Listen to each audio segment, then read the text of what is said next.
ഇക്ക കാലത്ത് എപ്പോഴാണ് എഴുന്നേൽക്കുക? ഞാൻ ഇവിടുത്തെ ഒരു 6:15 മണി. ഇവിടെയും സൗദിയിലൊക്കെ ഒരേ സമയമല്ലേ. 6:15 കഴിച്ച് പല്ല് കഴിക്കുക, പിന്നെ ഒരു സുലൈമാനി കുടിച്ചിട്ട് നാട്ടിൽ വിളിക്കുക. എന്നിട്ട് ഒരു 7 മണിയാകുമ്പോൾ 2 ഷോർട്സ് എടുക്കാൻ നോക്കും.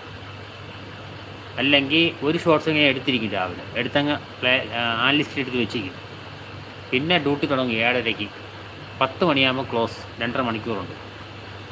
പിന്നെ ഒരു കുളിയുണ്ട്. അത് കഴിഞ്ഞ് പിന്നെയും വീട്ടിൽ വിളിക്കും. വിളിച്ചതിന് ശേഷം ആർക്കെങ്കിലും സപ്പോർട്ട് ചെയ്യാൻ വേണ്ടി സപ്പോർട്ട് ചെയ്യും. പിന്നെ മണി 11:30. പിന്നെ ലോഹർ ബാങ്ക് കൊടുക്കാൻ സമയമായി. പിന്നെ ആ നിസ്കാരം കഴിഞ്ഞ് ഒരു ഫുഡ് കഴിപ്പുണ്ട് ഉച്ചത്തെ.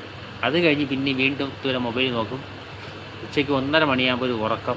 3 മണിയാകുമ്പോൾ എണീക്കും. പിന്നെ ഒരു സുലൈമാനി കുടിക്കും, പണി തുടങ്ങും. ഇതൊക്കെ ഉണ്ട്. പിന്നെ ഇതിൻ്റെ ഇടയ്ക്ക് കയ്യിൽ മൊബൈൽ ഉള്ള എല്ലാ